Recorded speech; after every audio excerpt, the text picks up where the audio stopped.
Aloha and welcome to another episode of Hawaii Food Explorers. Today we're going to check out the WAIKÍKÍ food hall at the Royal Hawaiian Shopping Center in Waikiki. So let's go.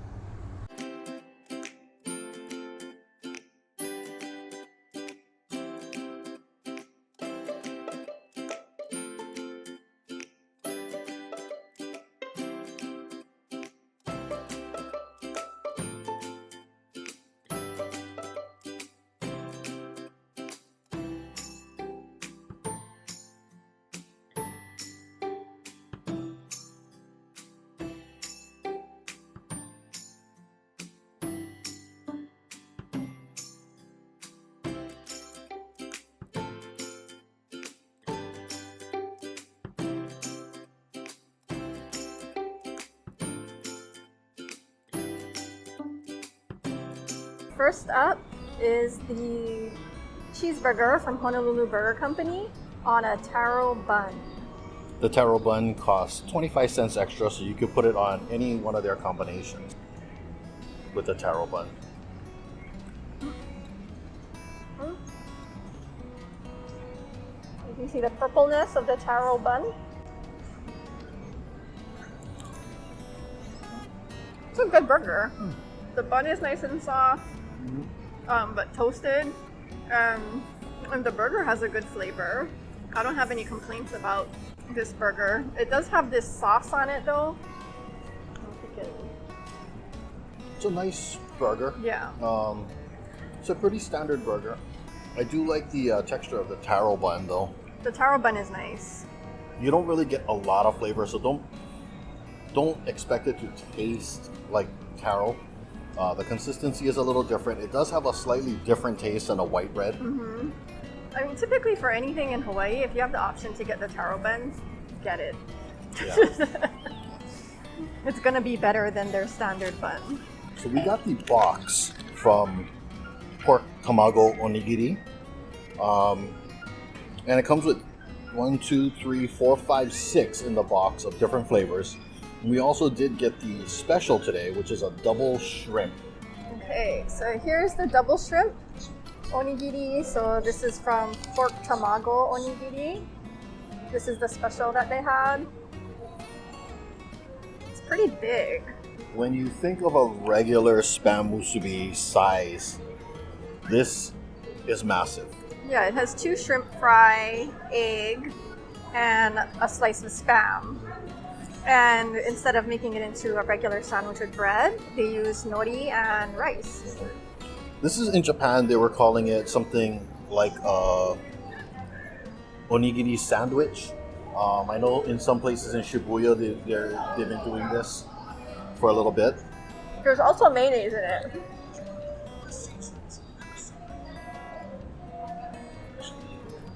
I like it. They do advise you to eat it right away. That way the nori doesn't get too soft. The shrimp stays crispy. But I love that combination of textures. This is actually really good. The shrimp is fried perfectly. And from the looks of it, you can actually eat the tail on this too. But yeah, it's a very good. This definitely will be filling. That's a good one. Okay, so this is the Katsuo Konbu. There's Konbu in it, which is like seaweed, and Katsuo flakes on the inside.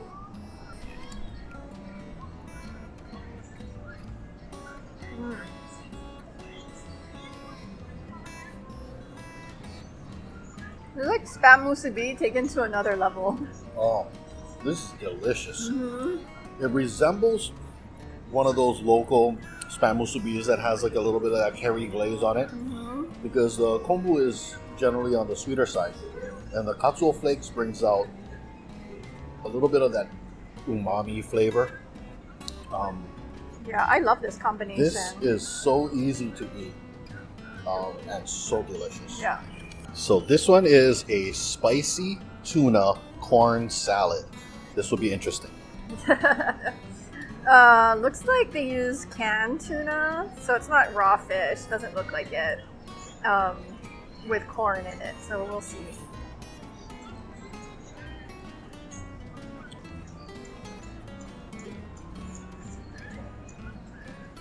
There's a little bit of bite from the spicy, but this is a take on what's really popular in Japan, and it's corn mayo or tuna mayo, but they kind of melded it with Hawaii and their spicy ahi. It does have that familiar taste with some spice. Yeah, it's like spicy ahi, but with canned tuna instead of raw fish.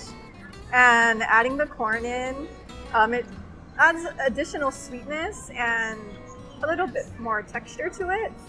But it's actually not that bad. This combination is pretty good, actually. I think this could be really popular, actually. Yeah, it's a good one. And with that, they also have $2 drafts. Today's special was the Aloha Blonde. Try it before it gets warm. Nice and refreshing. This beer is easy to drink.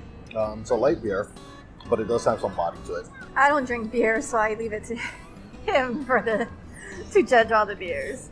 So this one here is a Mentaiko mayo, fish eggs mixed with mayonnaise. Usually the Mentaiko will be a little spicy, so mixing that with mayo is always a popular combination, especially in onigiri. Yep, and still with the spam and tamago or egg in it.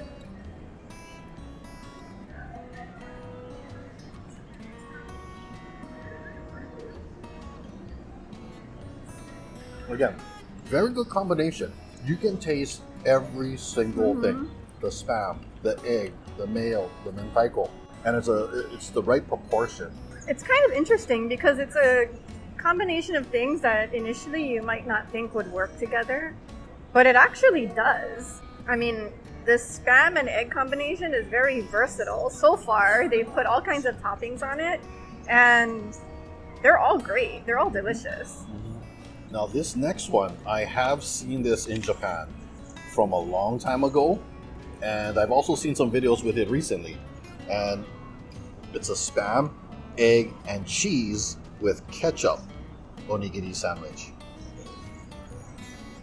So this should be pretty interesting because ketchup and rice don't usually get put together. And I know in Japan, I don't think they have ketchup on it. I mean, I've tried ketchup with spam and eggs before, but not with cheese and rice and nori. Altogether, yeah.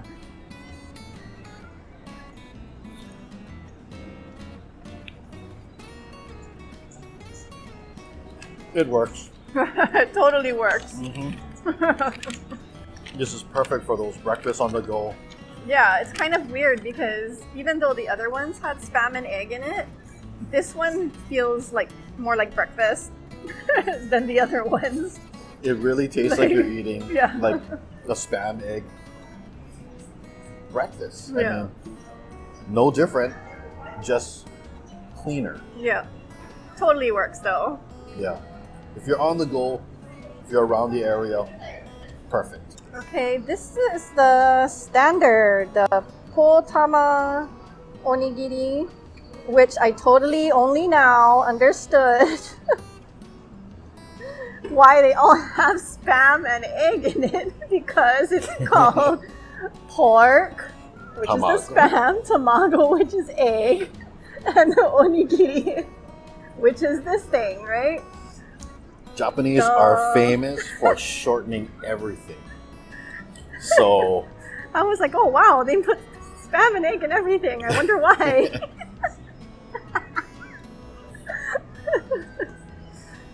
Not thinking. All right, so we probably should have started with this one because this is the standard pork tamago onigiri. I don't mind starting with the other ones. This will just bring us back to how well does it work on its own as compared to with the other ingredients, because we know it works with the other ingredients, how it brings out the flavor now. Can't go wrong with the standard. All of the other ones were good, but that one, for some reason, just like the basic, like bringing it back to basics, was awesome. That was actually really clean. Yeah. Sometimes you'll find spam musubis being a little oily. Right. or too saucy, or the rice is mushy. The rice here is done perfectly. Yeah. Especially for an onigiri. It doesn't fall apart. It's not mushy. It doesn't take away any flavor from the musubi itself. Some places that use different rice, it actually has a flavor to it. Yeah. And it's not as clean. And this one has more filling to rice ratio. So that's for sure. The rice and the nori just used to hold it together. And the filling is the main star of this. Yeah. It's like the rice is more of a complement to the other ingredients rather than, the main feature. Exactly. Now, I have a sneaking suspicion this one is going to taste really good. It's an Abura miso. So the miso is that brown stuff on the top.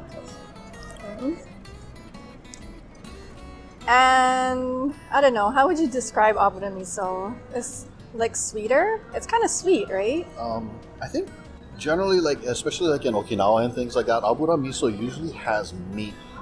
Yeah, well, I mean, it does have a fuller flavor compared to regular miso paste. But yeah, let's see. That's a great flavor. It's savory, a little sweet. It has such a full flavor. It's not totally just not regular miso. If you're thinking miso soup or something like that, no. But the flavor definitely packs a punch. Yeah, Abura miso is generally made with pork. And you'll find that at a lot of Okinawan festivals, Okinawan fairs. Abura miso will sell out quickly. It's good to eat on top of rice. It's good to eat with vegetables, raw vegetables, salads, things like that. The flavor it brings is just very unique because of the use of a meat product in a miso. You normally don't find that in regular miso. Yeah, it's hard to find in a regular store, even an Asian market. It's a rare find. So to have it here in this musubi is amazing that they even have something like that. But all of these onigiri were fantastic. We highly recommend that you come down here to the WAIKÍKÍ food hall and check this place out. Definitely. Yeah. Just get the box. Yeah. And the special. Get them all. Get them all. Yeah. This was an adventure choice. This is from 5 Star Shrimp in the food hall. And it's a garlic, butter, shrimp ramen. Just looking at it, it looks interesting. Yeah, I mean, they do sell garlic shrimp plates over there. And we saw this pop up on the TV menu as we're in line to order. And it looked so interesting. We're like, well, we gotta try it. I mean, we are explorers after all. The smell smells like garlic, butter, shrimp. The noodles don't remind me of ramen noodles. It looks more like a local Simon noodle. Yeah, local style Simon noodles. Try the noodles first.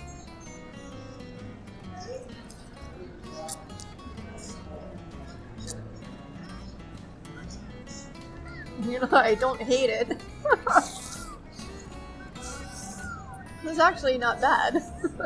Now this kind of reminds me of a shio butter ramen, and you'll find in Japan you're able to add in garlic to your ramen. So thinking of a shio butter added with garlic, this has This works. that taste to it. That broth is good. This works. I don't know how they came up with this one, but I'm glad they did. I think it is a take on when you go to Japan and you get that. You're able to add butter to your ramen. This is a combination that probably sounds far out there, but it's not that far out there. The adding of the shrimp is, though. So you do get a lot more shrimpy flavor in that. I'm not mad. The shrimp is nicely done. Not at all. Great choice. Glad we explored. This is the fried pork chop curry from Italy. We think we're saying that right, but we could be wrong. But it's a fried pork chop cut into pieces over rice, and beef curry on the side of it. This fried pork chop is thick compared to other pork chops that you'll find. It is pretty thick. So I guess you just take a piece, dip it in the curry, and go for it. Should you try the pork first? I'm gonna try the curry and the rice first, just to get a baseline. You know, at first I thought the pork was going to be dry because it looked like it was, but it's really not. And this curry is a fairly standard Japanese style curry as far as the spice level goes and the texture and the spices that they add in. So here we go with the actual pork chop. Visually, it looks different, but as far as the taste goes, this really reminds me of a katsu curry. The pork is not dry, it has a good thickness, and that really makes this dish. Mixed with the curry. The curry isn't just a sauce now. This is actually a piece of meat. So it's a beef curry. So you're actually getting beef and this pork chop on top of it. Yeah, the curry is really mild, so it does have a little bit of spice because that's what curry is made out of, is like different spices, but it's not hot spicy. It's super mild. Hi. Hello, we're in our wrap-up room again to wrap things up. The only tip I have for the Royal Hawaiian Center is to check their website for the current parking rates, because they have kind of been changing it. Sometimes they run some promotions. So just check it out before you go so you know what you're getting into if you're going to park in that parking structure. They also have a electric charging station in the parking structure. Yeah, so the WAIKÍKÍ food hall is completely separate from the Royal Hawaiian Center's food court. It's actually even in a completely separate building. They have building A, B, and C. I think the food court is in A, and the WAIKÍKÍ food hall is in C. So I just checked the map. I'm sure they have it on their website as well, of the exact locations, so you know exactly where you're going. But I thought that was pretty interesting, that it's kind of two food courts in one shopping center. Yeah. And they do offer a completely different type of food. Yeah, it's totally different. Yeah. They do also offer some cultural events. I think they had like a lei making. Basket weaving. Was it basket? Some kind of lauhala something weaving when we were there. Mm-hmm. Occasionally they'll do ukulele. Yeah, and right now those are free events, but there are limited spaces. So check out the website, and if you're interested, then you need to sign up as fast as you can. So one thing I do really appreciate about the Royal Hawaiian Center is I feel like they kind of embrace the Hawaiian culture more than other shopping centers on the island of Oahu. And even it's just little things, like they have not little, but vases, or is it even a vase? I don't know. It looks like a vase, but they make it appear to look like a pahu drum, which is a Hawaiian drum. And so it's just little touches like that kind of give you a more of a Hawaiian feel. And then they also do have like a stage area where there's a statue that pays tribute to Bernice Pauahi Bishop. That information, I believe, is on their website. And if not, we'll put a link there to a description of who she is and what she represents to us here in Hawaii. And if you're a tourist, so please try your best not to disrespect the statues, climb on them, things like that. We tried to get our own picture of the statue, but we were unable to because parents were kind of letting their children climb it like it's a playground. It's not. Just be aware of that with any statue in Hawaii or anywhere, you know. I mean, they're made usually as memorials, not as a playground to be climbed. Mm-hmm. So it's also right next to the Royal Hawaiian Hotel. So the famous pink hotel that's right on the beach of Waikiki.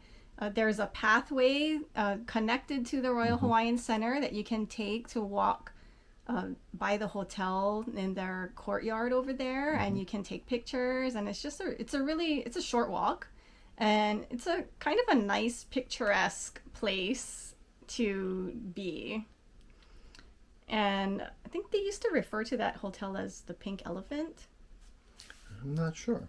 I don't know. That's what my grandma said. She retired from there. I don't know why. Or she could have just made it up because it sounded funny. Maybe she made it up, yeah. But we'll look it up and see if it was. Yeah. And now it's time for the word of the day. Today's word is shrimp. Shrimp in Japanese is ebi. Ebi. Ebi. E-B-I. Ebi. Shrimp in Hawaiian is opai. Opai. Like the little ones? That's a variation of it. There's different kinds of opai, just like there's different kinds of shrimp. So. But opai. All right, that's all we have for this one. Thank you so much for watching. If you like this video, give us a thumbs up. Subscribe to our channel. Leave a comment down below. Let us know what you think. Let us know if there's any place you want us to check out. And we'll see you next time.